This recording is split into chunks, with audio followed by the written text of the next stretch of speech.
Okay, first let's start by saying I know dick about The Witcher. And by dick, I mean the main campaign of the third game and like 3 hours or so of The Witcher 2 and a few lore videos here and there. And while I may have watched this later on, I definitely watched it sooner than I would due to who's attached to the series. The director of this will be the director of the live action Saint Seiya movie. So this series I see will tell me what I should expect, and well, if it's as good as this series, I will be very pleased. Thoughts that came to me while watching. The CGI is far from great and they use it quite often. But honestly I like that. They aren't scared to show the CG when they think it's needed, and it stopped bothering me early on. The design, all the blood, and the nudity, they hit you with very hard within the first few episodes, and well, you don't have many complaints from me. Just some of the armor designs really could have been better, and the tight clothes kinda make Geralt's head look huge sometimes.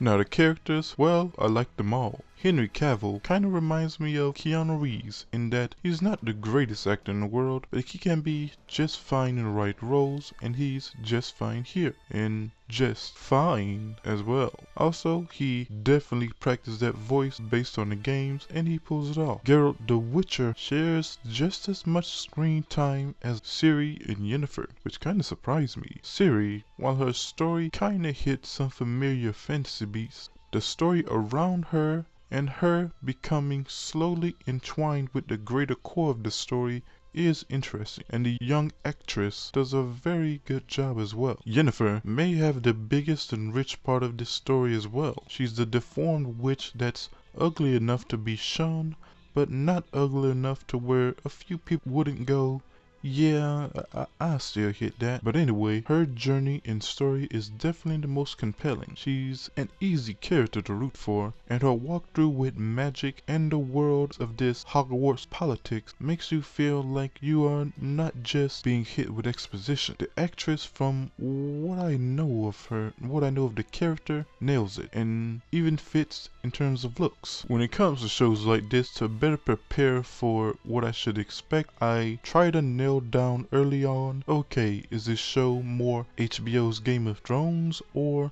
Star's Spartacus? Neither is bad, but I tried to nail that down because the hype around this was Game of Thrones equivalent, which I'm not holding it against. Turns out it's like 40% Spartacus and 60% Hercules: The Legendary Journeys. That's how I would describe this series to anyone interested in it so far. It's like a dark R-rated Hercules. Witcher even has his own Iolus. Now, all that being said, is not a bad thing for me. So overall, if you're looking for a mature yet fun action adventure series, this is definitely a must watch, especially for Witcher fans. Just do not come in with crazy high expectation. In the end, I give The Witcher on Netflix a solid B. It's an easy show to watch with a ton of potential to be something great. But now for Saint Seiya fans. So I think we can come into the live action film with not complete fear and dread. And want to see me review anything else on Netflix, please like and subscribe.